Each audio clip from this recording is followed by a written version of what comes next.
Burun mına mıyzam çeyinde bizneslerin 3 kategoriyaga bölünüşü, azdaga bölünüp. Kiçi biznes degen 8 milyonga çeyin akça jugurtup bölümü bir жылына. Orta biznes 8 milyondan 30 milyonga çeyin. Жана чоң ири компаниялар 30 milyondan жогору оборот болсо, анда ал чоң компания деп эсептелинет. Биринчиден, экинчиден патент системасын киргизилгенде, патент система деген бул мындай айтканда жеңилдетилген упрощенный вариант.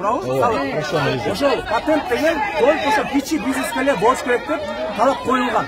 Мындай айтканда ошо 8 миллионго чейин эгер иштесе, анда патент менен иштесе болот деген талап мурун деле бар болчу.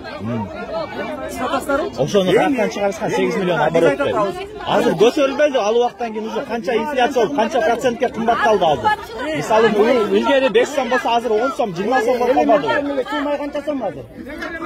Сумай 70 сомдук сумай азыр 185 сом. 120-130% көтөрүлдү. Силер ошо 8 миллионду мурдакы эле 8 миллион менен калтырбайсыңар. Ошонун үстүнө дагы 150% коштурана парок кылышыңар керек. Анан силер айтып атасыңар, көкөм менен иштегилер 8 миллион оборот болсо, анан ошондо силер төлөйсүңөр. Бирок силерде бар да, могу жаңы налоговый кодексте эме алынганыңарданчы 8 миллиондон ашып кетсе, там 1% 23-жылдан баштап, 25-жылдан баштап 4% көтөрүлүп атасыңар. Туурабы?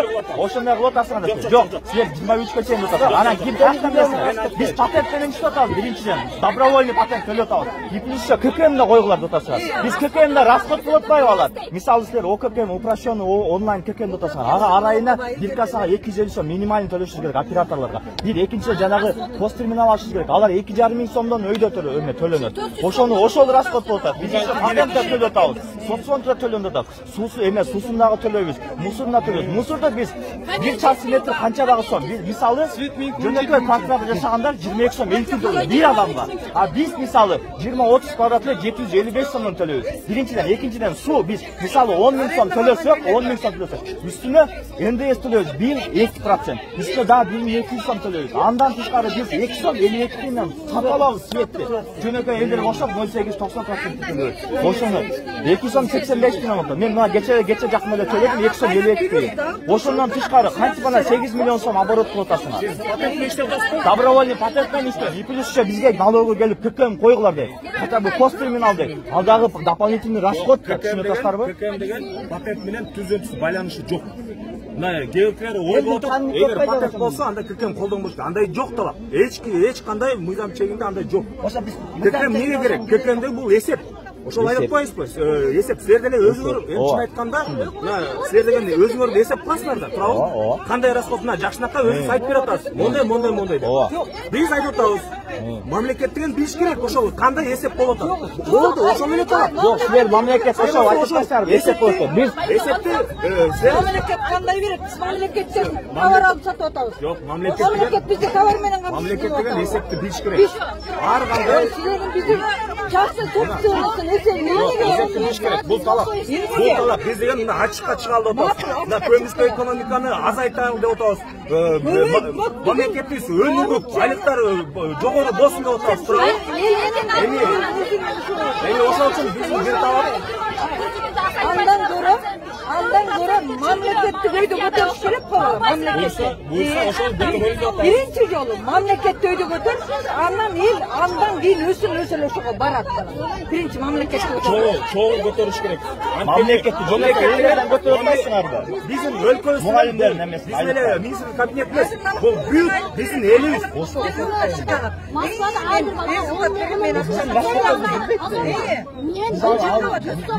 Багабыз.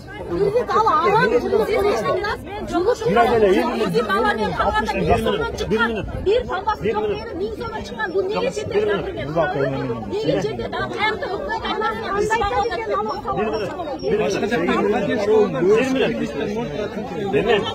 Hazır koşullarına kredit boyunca ayıp koyun. Hazır koşullarına boğazdağı jengildetilgen Yok, abi bankanın süreçten keçiresi bir minut sözünüzün var. Neni uğup koymuş. Mozir'de cisimde kadar hazır bunda. Jaman görüyortasınlar. Bu tüynüvü biznesdekilerinde. Bu жердегилер в основном, которые добровольно от души төлөгөн, патент төлөгөндөр. Ошончо төлөгөндөр отурат. Алар дальше берип коюп иштей берет. Биздин мен мисалы даже макулдагы текерилигинде биринчиден каршымын, экинчиден могу тарифтер совсем туура эмес. Эгер ачыкка чыгалы деген эмне анчалык тариф коесуңар? Биринчи, касса аппарат жок болсо 7000 штраф. Касса аппарат болсо урбай калсаң 13.000, экинчиси 75.000 деген любой модельдин магазинде разорите просто. Туура түшүндүңөр? Жабылып калабыз биз ага. Анан эмне кылабыз? Выход издейбиз да бирөөгө берели да ушуну жабалы деп, туурабы? Биз эми ангел эмес, робот эмес, любой киши аташат. Аны элестетсең 2 жолу болсо 75.000 штраф кантип төлөйбүз? Бизде вариант уже жок үчүн чыгып атабыз. Азыр наоборот ошо салым кызматтары келип бизге түшүндүрүп иштери жүргөн үчүн биз чыгып атабыз. Алардын айтканына биз чыдабай атабыз. Уведомление берип светке тартып кетип атышат. Аларды биз айтпайбыз иштеп атат. Алар иштеген үчүн биз чыгып аттык. Биз будущего төлөй албайбыз деп. Төлөбөгөндөр отурат билген. Ошону туруп түшүп тарифти өзгөртүп. Ошол эле биздин пикирибиз. Анан единый налог. Мен мисалы единый налог төлөйм. Аты единый налог болду. Соцфонддо 2 жол төлөйбүз. Туурабы? 2 квитанцияга төлөйбүз. Подоходный төлөйбүз наемный. Ошо ай сайын отчет беребиз. Ал отчетту өздөрү түшүнбөсө биз түшүнбөйбүз такырларга.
Sizler büyük talaplarını da unuttuk. Azık uçurda сұраныш. Bu мыйзам чегинде кагазда жазылган талап.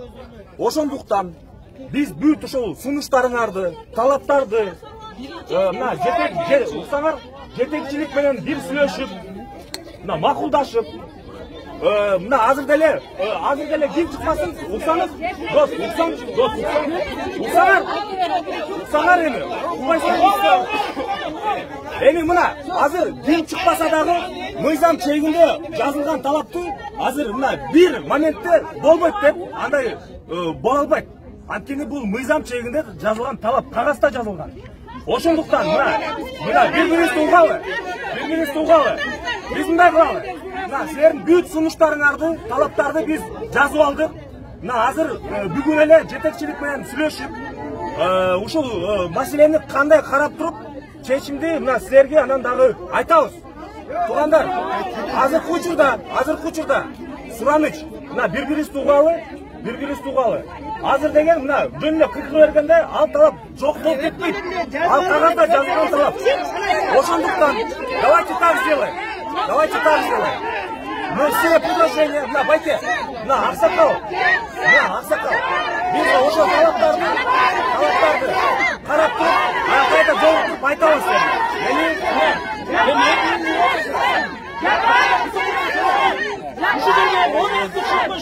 Yok, azık koşuldan azık koşuldan var. Vakıda bizden köç ayıp koymayın çıktı. Vay tuğanlar biz karayız. Mıyzamda akıl tepkisin diye köç cumuştan bersin. Oşonduktan buna biz çıkıp şehirden talağınlardı, sınışlardı jetkirgenge buna biz çıktık. Tuğanlar birbirisi uğalı. Tuğanlar. Bize üçün bu kişi aytıyorlar. Mıyzam tüzülüyor şunday dep, oşol mıyzamdı el menen akıllas düşsün. Birinci eldin talağını okusun. Al mıyzamı kim çıksın? El okuş gerek de doğru. Siz aytıyorlar mıyzam bolgo mitken. Mıyzamda cumhurdu işlikten Mıyzam tüzülüyor. Zakondattırıyor mu? Eldin talağını.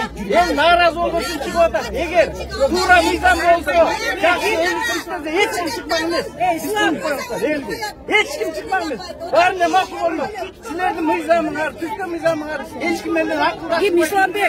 Biz okulda sağa girgenmiş yetişe. Arışlarımız kana çoğunlar. Kanlar çok. Çok sağa girgenmiş biz. Bunlar yine girgen. Açıklar çok sağa.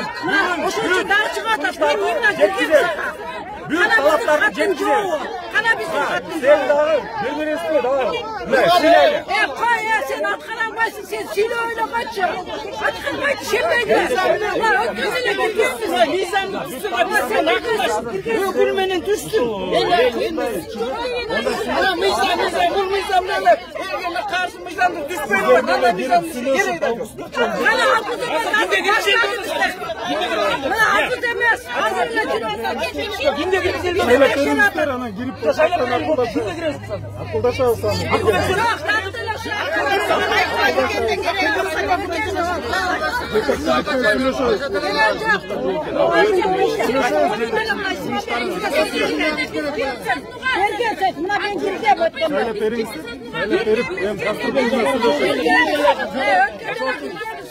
Birinci çıkarsız kultur bile ben de sürüyor şöyle.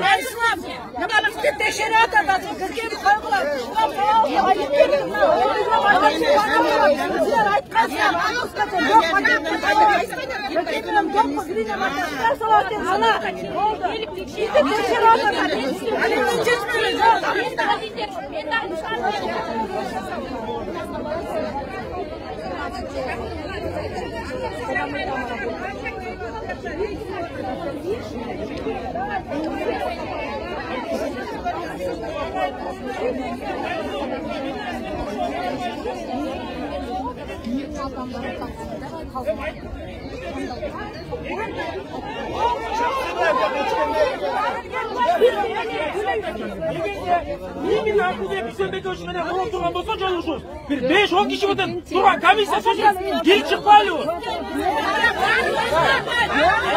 kişi ya duranlar. Ya işte şu aytapka söz var жеткіземіз. İyi mi de bırak aklımda bir söz yapar şöyle.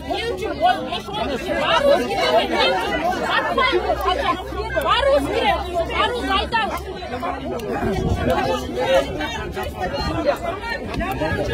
Artık çıkın.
20% подорожания, это приведет к повсеместному подорожанию продуктов, будут страдать. Будет страдать народ. Нянечки, учителя те же самые. Потому что тоже закон не продуман на учителей. Да, заплатили им эти 80 надбавку, но урезают ставку, опять остается та же зарплата. Правильно? Приходит вот каждый день в магазинах скандалы. Приходит нянечка какая-нибудь. Ей надо детское питание сами у всех детей есть. Но получает зарплату 5000. Ей нужно 4 банки детского питания. Детское питание стоит 1500.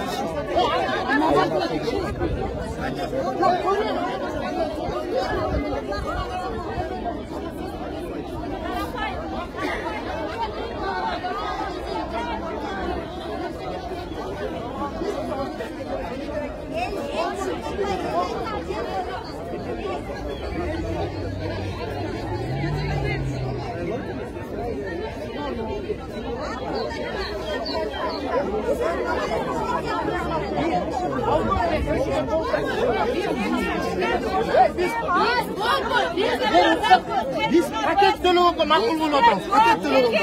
Keyin ma'qul emas, biz qarshimiz.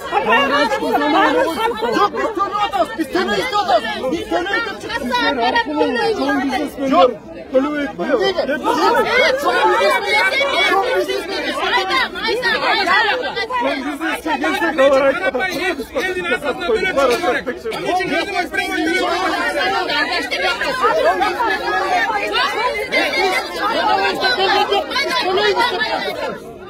biz paket to'laymiz. Keyin biz 0% to'laymiz. Gerek yok bizga. Paket to'laymiz. Аппаратура 8 millionga chiqmaydi. Chiqmaydi bana. Unda zachем paket to'laydi? To'lay paket to'lay bana. Bular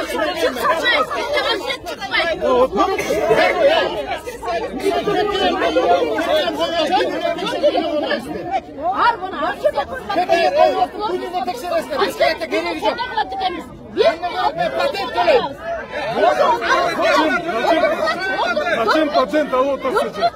Зачем патент алотов?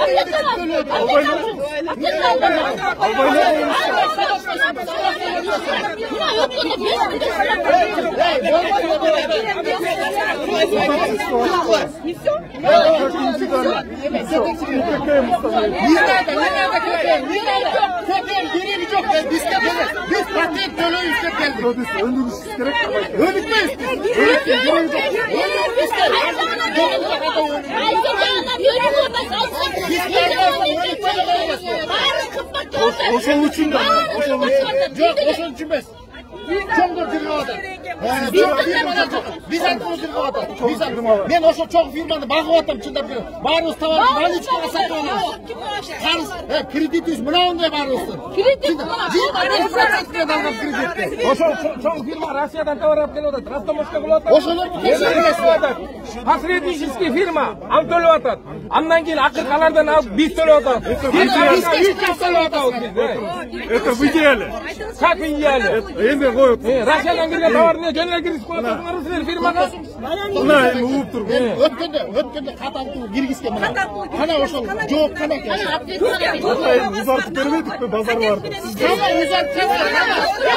Чечим барбы? Жайлап атат баарыбыз. Базарларды жок. Баарыбыз жайлап атат мына. Августка чейин узартып. Bazarlardı.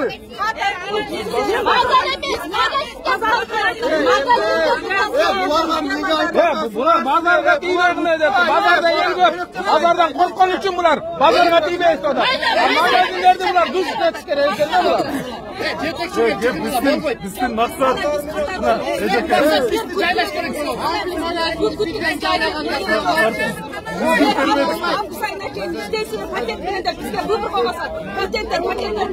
Kalasor patent değinilişiniz bu pekem boş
Şat fakturanı alıp salgandan keyin anan ketemiz.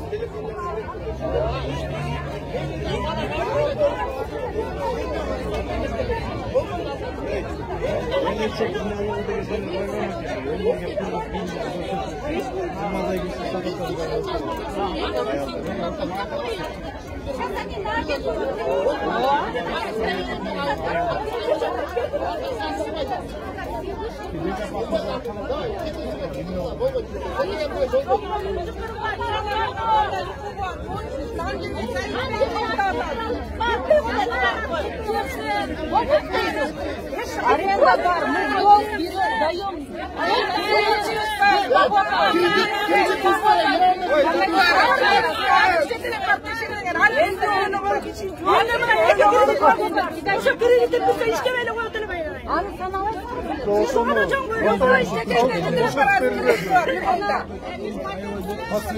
работать, все, что ли, а так албайда болды.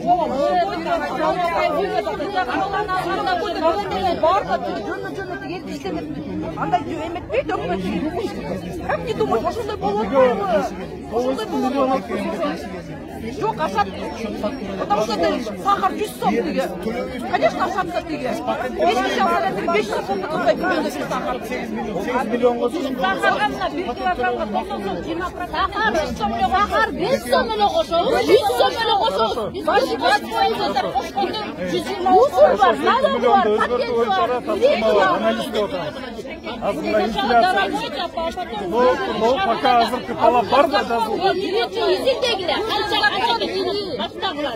Ал 8 миллион на тот момент уже актуально было очень. На тот момент. Кредит төлөп отурат. Это 8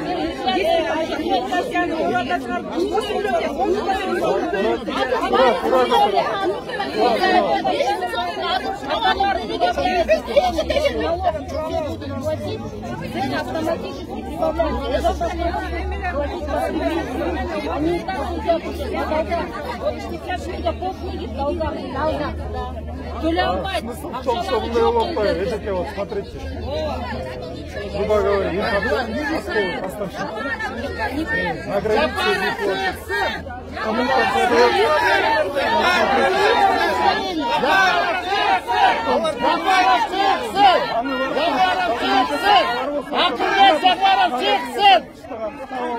Elga javob bersinlar.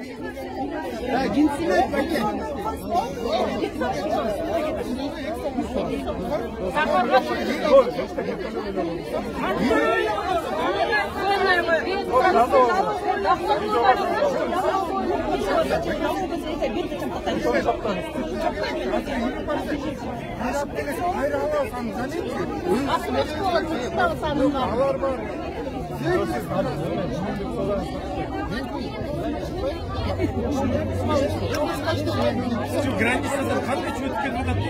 Келуі мысалы. Сіздерге штаттар қойып қой, мына оларға сату деген. айтпай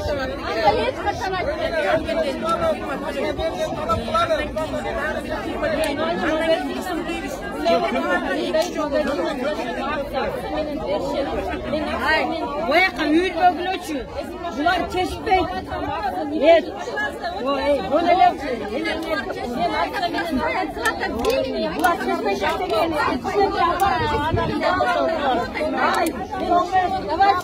Жоны уақыт құрып, яқатын уақыт. На, япарықты еметті чаңнан құрып. Не тұрасың? Яқына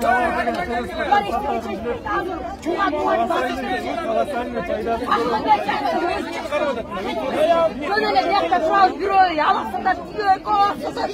Gönele ne vakit kurudu. Evet, sürücüden misal gezdi. Dege ürün bırakın. Peki böyle. Çıksın öyle aklı.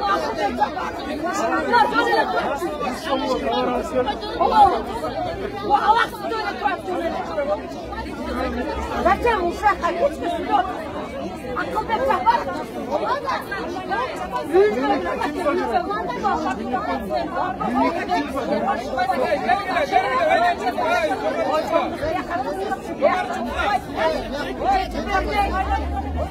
Niye kirası var? Akıl bekler var. Niye geldi? Niye geldi?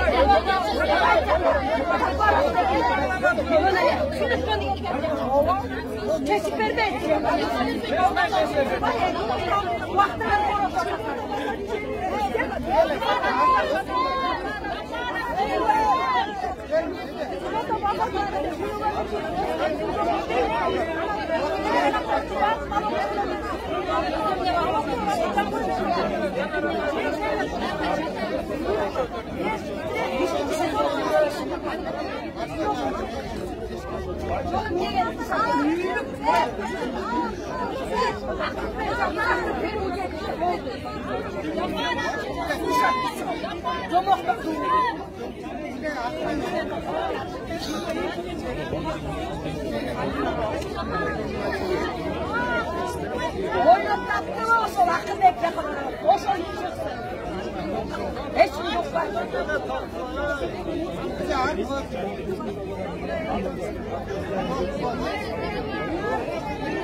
Geldim bugün yoğun koşul cevap etsin. Şuna tekin koysun.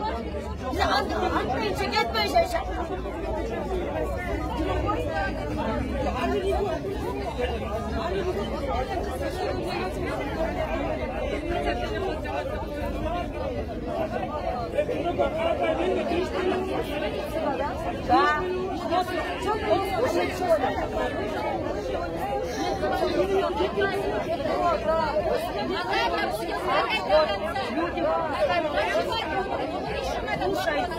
Слышите, да, уже, а и все.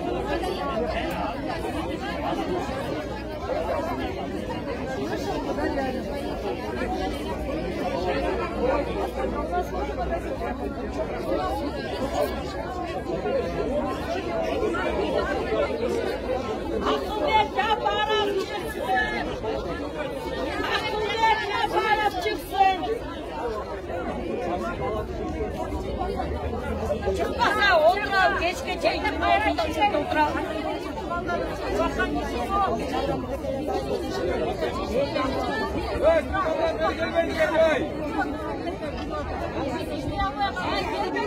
Evde çocukların ağırdattan yaktaç.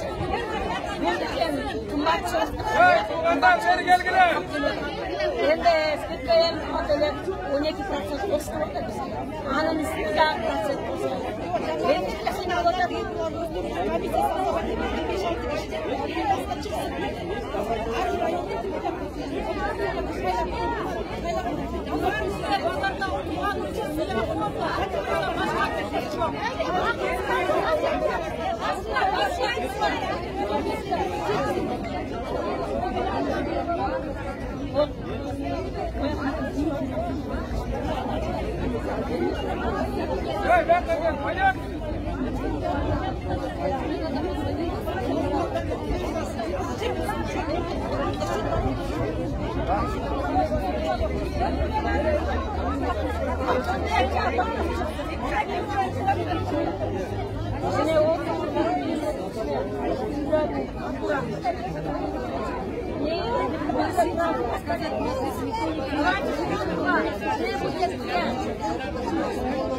Akıl bekçi yaparım. Benzin. Akıl bekçi yaparım. Benzin. Akıl bekçi yaparım. Benzin. Yoksun. Göndersin bizi.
Hazır akılda çapar, dinleme sigaret kapar, Sovet'teki.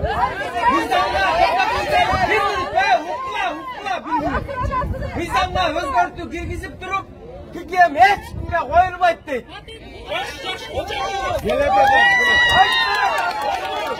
Bizden özgürtü girgizipse bana bunu koyuştum. Ben yarandım açtım, dolu çektim. Ben bu cansıya canlılıkta kişine emetmek işte canlı. Hayır, Nasıl çıkışınlarda ne olacak? Kıştan oluyor, Türkistan burada. Sovyetimizi çoğunluğuna gel adam diye, gel adam. Sonra düşündürüp ben ayıktım, ne olacak da yol. Şimdi Almanlar çıkarlar, çıkarlar, çıkar yok mu o bölge? Bir çupa çıkışına, şuna bayat mısın? Küçük buradayız, oradan ben ağzım, ben gel adam. Türkiye'mde hep koyulmak, bizden özgür.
Цена 530 без счет фактуры. Счет фактуры цена будет 594. Вы знаете, это уже вот эта система, она автоматически наводит на то, что я являюсь неконкурентоспособной. Вы, как, конечно, индивидуально вас же не требуют. Нет, почему? Почему? Потому что у всех требуют. Потому что ко мне вот у нас с апреля месяца, с апреля месяца ходят, либо это дезинформация идет, с апреля месяца ходят представители со всех структур. Требуют там счет, я работаю по счет фактуры, я требую с компании счет фактуры, не дают. Но дело в том, что получается, смотрите, не весь товар, вот я работаю местным производством, они не дают, они говорят, мы работаем по патенту, вот наш патент, все. Это получается, знаете, это палка в двух концах. Мы, получается, то сюда, то мы являемся неконкурентоспособными. ККМ-аппарат, хорошо. Нет, не индивидуально, они конкретно у меня требуют. И конкретно я говорю за себя, я не говорю ни за него, ни за нее. Я конкретно говорю про свои себя. В итоге, получается, сказали поставить ККМ-аппарат. Я говорю, ну, ККМ-аппаратов нет у государственного отдела предприятий. Нет, это раз. Сказали, поставьте принтер. Мы принтеры поставили. Принтер, надо купить отдельный телефон, в котором нет никаких привязок, чтобы аппарат четко работал. Он не выдевает эти чипы. Если он выдевает, он автоматом еще больше выдевает. В итоге, получается, я плачу и патент, я плачу и в итоге, получается, нам фактически мы не можем работать. Знаете, мы добросовестные плательщики, мы платим. У меня специфика товара такая, что мы работаем на минималке, на 1%. Да, потому что у меня скоропорт. Если я сегодня не продала, вот вы как потребитель, вы придете, вы смотрите на срок качества, срок товара. Вот оно будет, например, 3-4 дня, вы уже автоматически вы не возьмете. А если я работаю по патенту, у меня еще и стоит ККМ, еще и принтер стоит. Ну, что вы сегодня патент не платили? Извините, пожалуйста, вот вы мне говорите, вы можете не приходит мой куратор, он говорит, вот, Мы работаем в Сырбазе, в центре города. У нас есть там, получается, я реализую, я работаю от перепродажи молока. Мы сидим на одном столе. Я говорите? У вас оборот до 8 миллионов сомов. Вы работаете по патенту, значит у вас оборот до 8 миллионов сомов. Правильно? Вы берете свидетельство, регистрируетесь как индивидуальный предприниматель, у вас уже есть ККМ, все, ничего не оплачиваете, только Я социал. понимаю, я фонд оплачиваю. Но дело в том, что, понимаете, Вот смотрите, я местный, я у вас не могу ничего не платить, просто ККМ Мне не выбиваете и дают, все. мне не дают мои поставщики Теперь- фактуру. Почему они? 13% плюс будет. Я, например, Как оптовый рынок, мы эти 13%, мы их не потянем. Допустим, с глобусом, с Струнзе. мы не конкурентоспособны будем. Мы будем не конкурентоспособны. У них дороже. У них только по шеф-фактуре идет. Смотрите, система такова. В глобусе работа идет так. Товар поставщик ты поставляешь по шеф-фактуре. В итоге, чтобы глобус быть конкурентоспособным, например, с обычными магазинами, они делают от себя. Вот эти 13, они топовые позиции. Подождите, нет. А я вам расскажу. Топовые позиции, например, определяют. Предположим, они ее ставят, получается, по сепису. Точно такая же вода, только с газом, она уже с оценкой идет. И в итоге это просто психологический обман идет отсюда. Вот. А мы, например, мы не можем себе такое позволить. У меня есть просьба. Автоматически у меня сбирается все, вот это все, ну, вот это отдай, туда отдай, сюда отдай, это отдай. В итоге мы абсолютно выходим в ноль. Чем мне кормить детей, аренду оплачивать. Вы хотите вывести на прозрачность, получается, новый рынок. Но ваши вот такие требования, я вам скажу, мы автоматически, получается, мы уходим в тень. Потому что мы Sizin canınız da daha bir как добросовестный, он начинает требовать чего-то. вот. А теперь смотрите. А он не конкурентоспособен в отношении вас. Да, потому что вы как потребитель, вы придете, два молока стоят одинаково. А если мы у всех будем требовать? 20-30. Мы создаем вот специально добросовестную конкуренцию, мы у всех требуем. Мы индивидуально у вас не требуем. Я вам скажу так, вы знаете, вы можете конкретно говорить за себя, я могу говорить за себя. Вы не можете говорить, например, за вот этого мужчины, потому что, знаете, элементарно получается, он, например, да, он поставит так и все, я не буду брать. А на системе груз 20-30 стоит. Ну что возьмете? Возьмите 20. Потому что вот он добросовестный плательщик. Вы не подумайте о том, что он добросовестный плательщик. Вы скажете, ну что, накрутил, да? Жадину. Естественно, начинает вот это банально вот это срабатывает. А в нашем государстве так часто Помидор, морковь, да? Вот который поставщик, да? Вот, будем брать морковь, помидор, да? Вот говорим, вот помидор дайте нам. А он говорит, если мы будем требовать счет фактуры, да, он сразу начинает, что 13% добавляет. Помидор, морковь подали, счет фактуры. Жоқ товарда счет фактура, вообще жоқ та. Ал айтсаң, ал уже қосып тұрып береді. Они, ал МДС-тен бошатылды. Алар бошатылған уже. Вот видите, это, знаете, о чем говорит? Это говорит о том, что, получается, ваше ведомство, получается, многие ваши сотрудники, я не буду говорить конкретно за это, они идут, они определенно не дают полную информацию. Я, например, конкретно хочу сказать, например, от себя. Мне очень удобно работать просто по патенту. Я как положено. Заплатила за 3 месяца. Спокойно. Хорошо, подождите, а почему вы берете мировые ставки по ККМ, а почему вы не берете... Почему порог у нас идет самый минимальный 8 миллионов, в России идет 150 миллионов, в ЕС еще больше идет, а вы доход где? Ну вы же 150 миллионов. Почитайте, да? Россия, НДС, знаете? Вот счет фактуры можно же контролировать. 20%. А у нас 12. В Казахстане больше НДС. Вы отвечаете за себя, хорошо? Раз уж мы уже идем по Киргизии, ну давайте по Киргизии. У нас самый низкий процентный ставка. Нет, извините, пожалуйста, доходы разные. Например, Вот до 8 миллионов ноль. в данном в Кыргызстане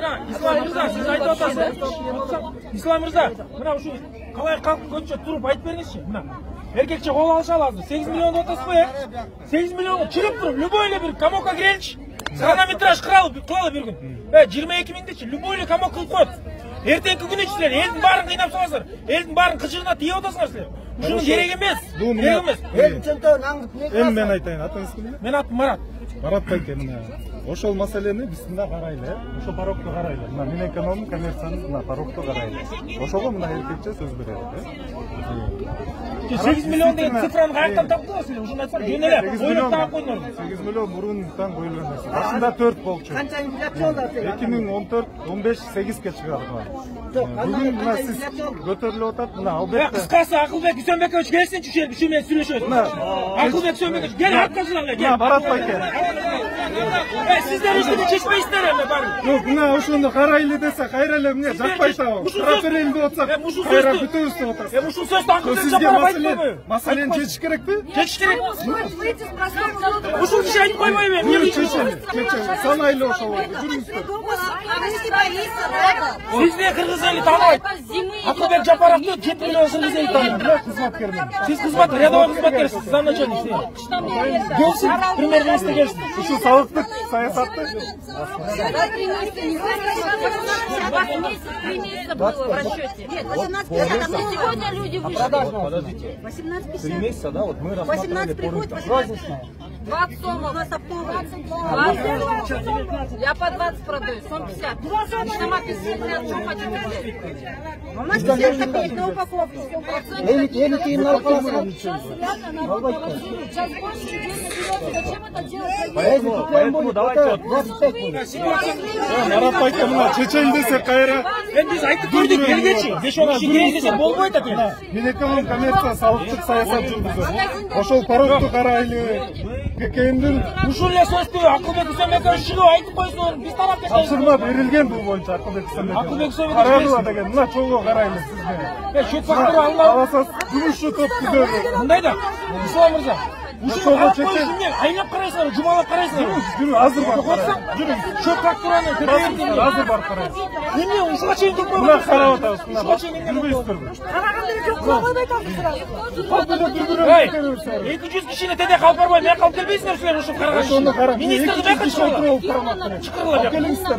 Жүрүңүздөр чогуу сүйлөшүп карайлы. Мындай да. Хронометраж кылалы. Карайлы. Барокту да карайлы. Киргизүү мөөнөттү карайлы. Может августтан даже жылдырабыз. Ошону деле карайлы. Жүргүлө.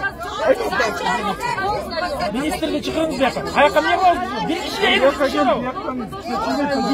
Берден чечилет. Берден чечилет. Маселени чечкиңиз келбесе ушинте бересиздер. Чыгырбайсың. Билбейм бияка. Маселени карайлы жүрүңүздөр. Бийлик элге келсин, эл бийлик эмес. Бийлик элге келсин. Тапшырма берди. Мына жака чыгарыңыз, бир киши. Чыгырсаңыз азыр 5 мүнөттө келет. Баяктан тияка барганча 1 саат убакыт кетет азыр. Чынбы? Ушуну ойлоп койсуңар, мен ойлоп койдум. Чечип кетелиз деп. Бу жерде чечиңиз. Чечкиңиз келбесе анда эмне? Бу жерде чечиңиз. Чечебиз. Доложим. Соглас свой. Еще раз. Ничего не изменилось, ваш председатель со мной лично разговаривал, не лично приезжал. Ничего не изменилось, да, говорят, Требование, да? Это требование, постановление Кабмина. Это на бумаге уже прописано. Чтобы изменить, да? Не председатель Кабмина, не какой-то сотрудник. Не получится сразу вот в один миг все. Решено. Мы вам говорим. Мы доложимся. Если бы вы заранее бы информировали, можно было бы. Канчан тяжело келип атабыз, айтсаң канчан тяжело келип атабыз. Заранее эмес, биз даже письменно кайрылдык го. Туғандар, мен айтып қояйын ба? Мен экономика мәселенің өкілі болам. Расмек түрде өкілі. Башқармалықтың басшысы болам, начальник управления. мен мына айтып отырмын, мына бұл жерде зам председатель жүреді, салық қызметінің зам председатель. Бұл мы не рядовые сотрудники. Біз эми айтып отырмыз. Мына туғандар, уғалын, бербелесті уғалы. Мына біз айтып отырмыз. Бүт сунуштарды, мына Исабеков, Қуанышбек, мына бүт талаптарды біз айтып отырмыз. Мына фиксация қылдық. Шол бүт талаптарды қарап шығып, мына сілерменен қайта жолығып, чешімді айтқанға біз даярбыз. Эми мына азыр силер айтып атасыздар, председатель кабинада. Эми силерди түшүнүп койгула.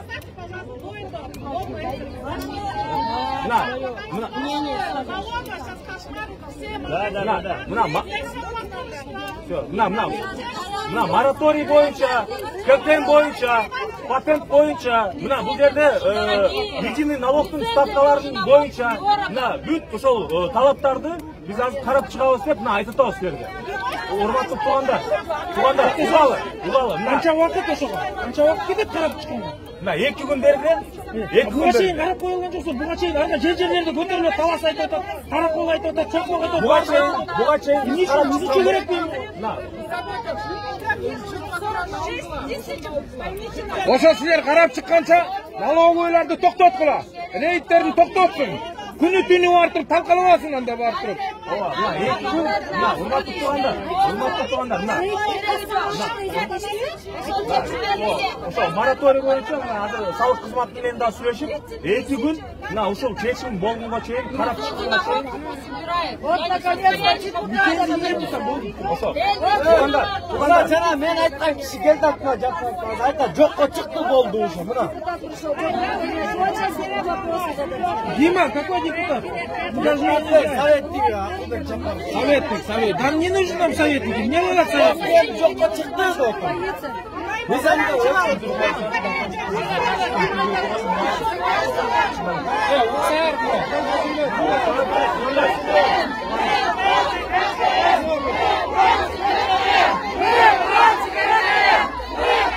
Мына угатасыңарды.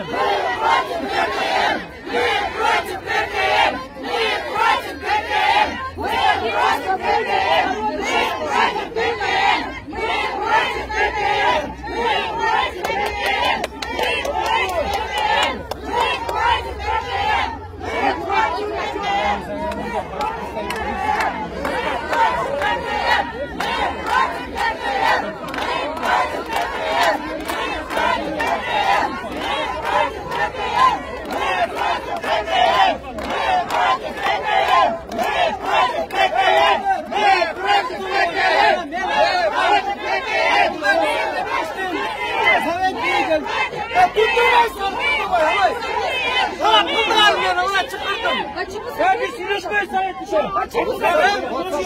Bir minut укпайым алады, 1 минут. Я Шапаров выставляйте, пусть народ читается. Не за кого его народ выставляет. Жарандар менен, карапайым эл менен, ишалпар кеңесчими.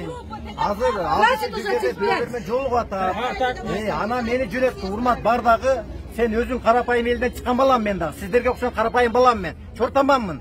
Мындай болот, ККМ жөнүндө маселе жок. Азыр мыйзам чегинде, закон чегинде каралып атат. Эгерде сиздерди кимде кеп кыйнап аткан болсо, мен өзүм көзмөл кыламдагы телефон берем сиздерге.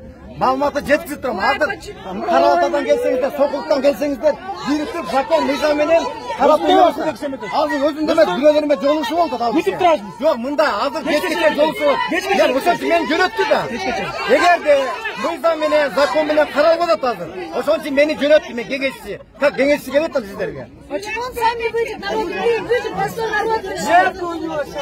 Акыл өткөндө киши тапшырманы берди. 30 күндүн ичинде чечилет. Кем коюлбайт. Ошону айтып атат. Бизге уже уведомление берип.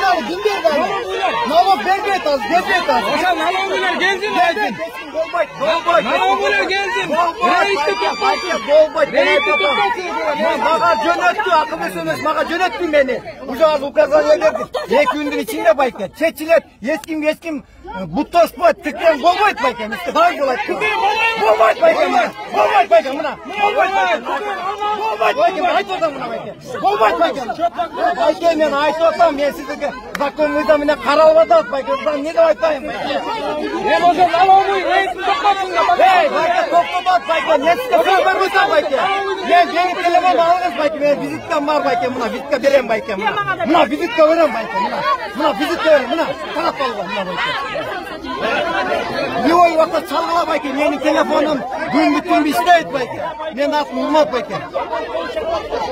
Kalat da ayet otamam ben size. Zakonuna kalamına bayke.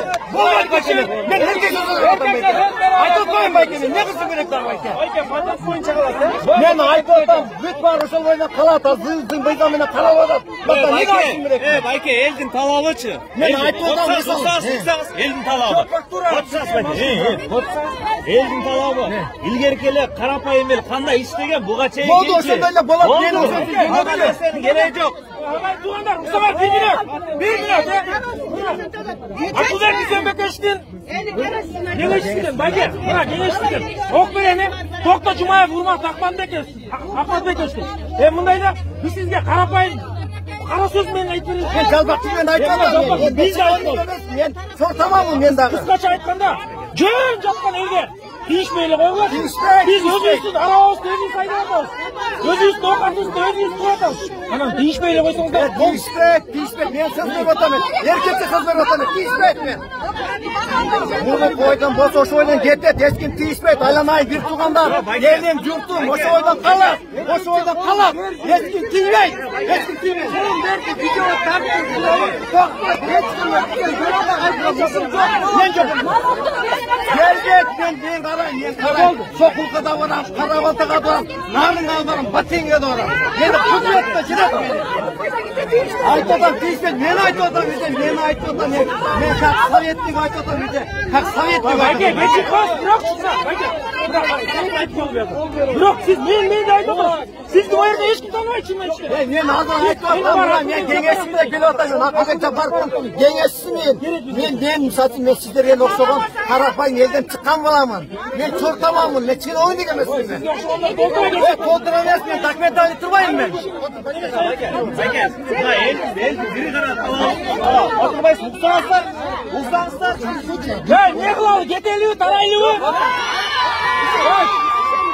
Söz veriyorum da, söz veriyorum. Kızmakları bir de gelsin. İslam, gel bay. Turat. Arkadaşlar al.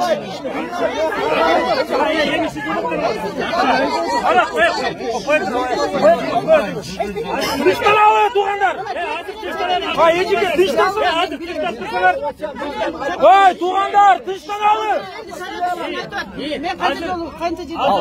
Екі кişini кетті. Налы бойда қызматкер ешінде. ККМ күчіне кирди ми? İçine girdi mi? Tekşeri bolu atavı? Bolu ata. Bu kişi toktatalar, oşonu paka. Zakon kayra nime çıkanla çeyin. Herkese çıkarmaz. Partiye zakon aytın. İyi partiye. İyi davay. Yok, oşonu aytamaz. Hazır bu kişi aytı oda. Çok toktatamda oda. Ondan gelev gelmeyin. Bir de baykeler, eşekeler, uğutlu sanslar. İki kişiden söz verdi. Koldan gelecek. Eskisi oyda kattı. Buna ait yok. Eskisi oyda kattı. Erkekçe söz veriyor mu? Sana erkek yok. Eski oyda kattı. Hazır mı? Dıştan al. Bundan hoş. Ağay Tuğanlar, meseleyi sonucunda çekilsin desek. Barız madaniyatlı olup, uğup, görüp, bana sıra verilç. Gönüle bazar kılıyorken emniyet payda verdi. Artka çıksınlar, artka gel. Artka çıkın, yaşlılar. Madaniyat bırak olmayı yok işte, Tuğanlar. Gel, artka. Artka çıkın, artka.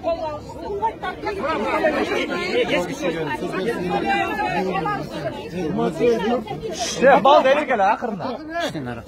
Саламат менен турсаң сен салық системасын жетекчиси болом. Бүгүнкү күнгө абал. Не слышно, Байке? Акырындар бар. Давайте, пожалуйста, кто слышно, давайте друг друга уважать, в конце концов. Урматтуу элчү, эмне себептен бүгүнкү күндө биз ушул текшерүүлөрдү жасап атабыз. Текшерүүлөрдүн себеби бүгүнкү күндө бир дагы келген импортер салык төлөбөй, келип туруп салыгын төлөбөй, товарын сатып кетіп қалышты. Ушунун бардыгы, ушунун бардыгы сиздердин ушундай болуп атат. Бул контрабанда. Байке, мындайда.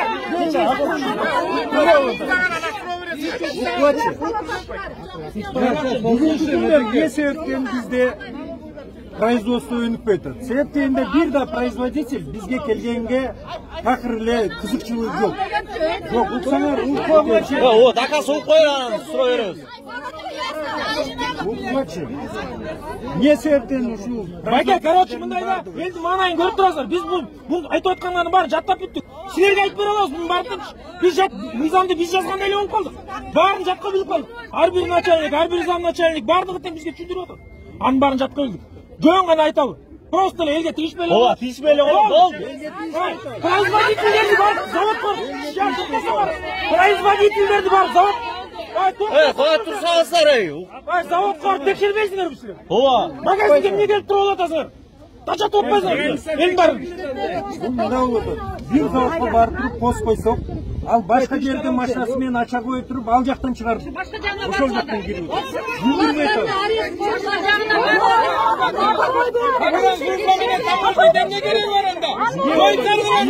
Так, 8 миллион боюнча эмне айтасыз? Билебиз, айтасыз. Ооба, 8 миллиондон ашса 5% төлөйсүң. Кел азыр, эртекче кол ачып туруп, любой магазинге, любой тамакка киребиз. Хронометраж коз, 1 саатта же 1 күндө канча. 8 миллионду байке. Запросто любой тамак чыгарат. Промоушендан текшериш керек, бар, ошол жактан текшеришке бизде эмес. Айттык, айттык.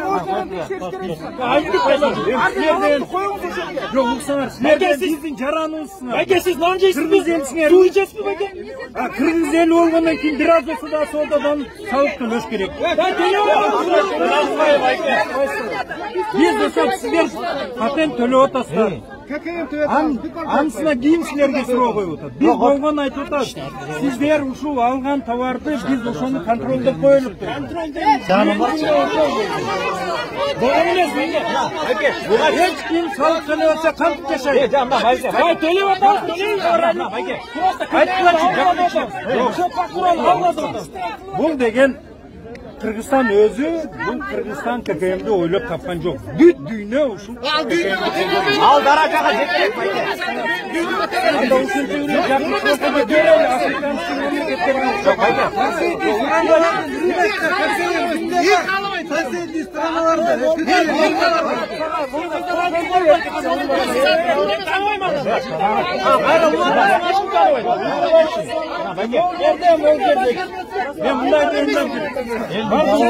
элдин талабычы, мына кыска эле айтайынчы, берилечи.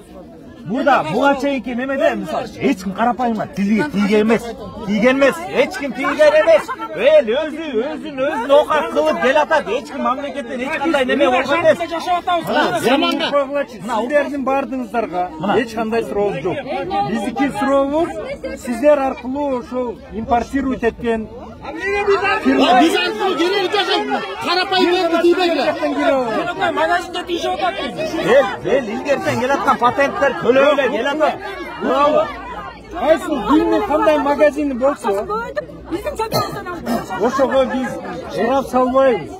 Биз болгону сиздерди O жерде 90% magazinçiler var. Sizin magazininiz var. Var. Yok, hem aldın emetme bile de. Magazin hayır gibi hesaplaşmıyor. Biz satış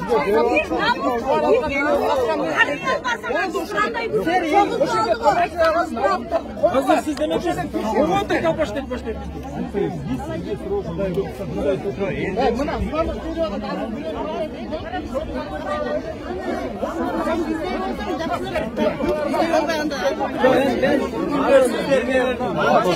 Siz айтып айтпайсызбы, биз алып жүрүш таштар болот. Жок, сен аткарбайтасың, башка аткарбайтасың. Биздин элден эле жөнүнө кыйнатасың. Biz tarayız. Açık aytayız.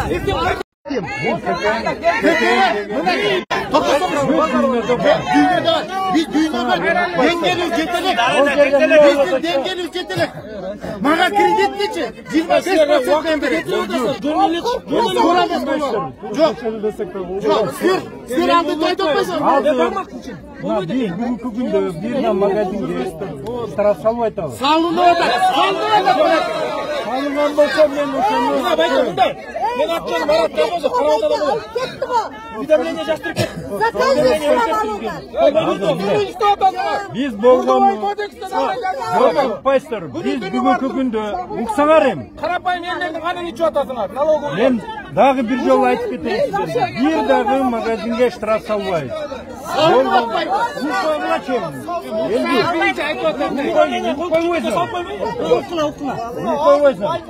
Биз болгону сиздерден талап кылганыбыз ушул мамлекеттик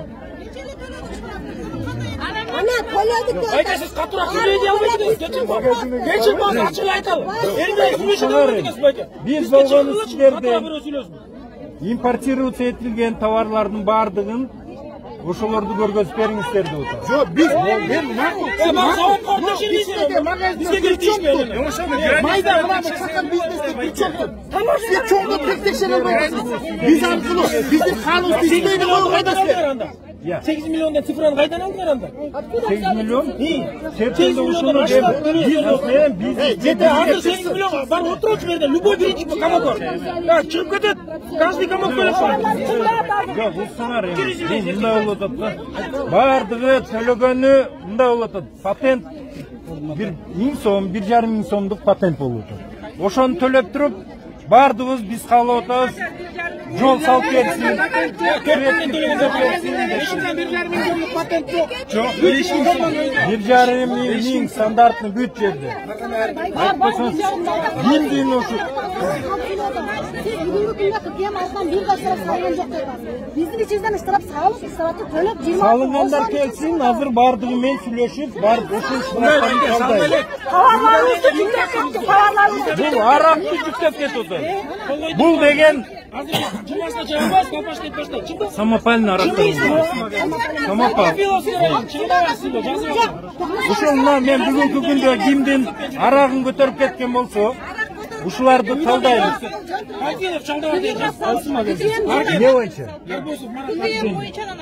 Не боюнча? Арак боюнча, ошол боюнча биз талдайбыз. Кайсы жерден?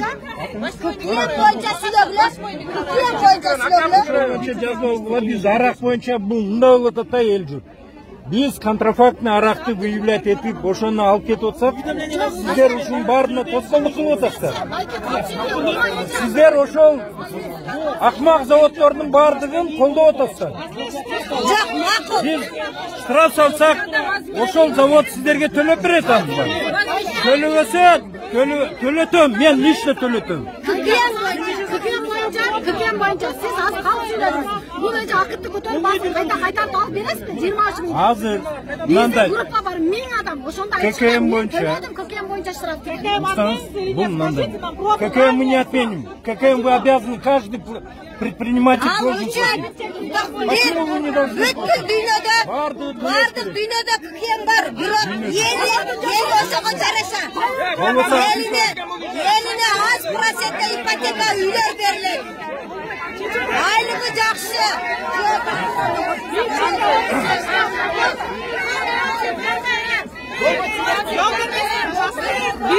Непробитый чек 13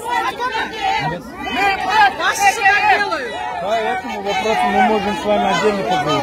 Я отдельно не буду, я сама в 2016 на это поймала. Мне пришел инспектор, он у меня купил лампочку. Акцию жазып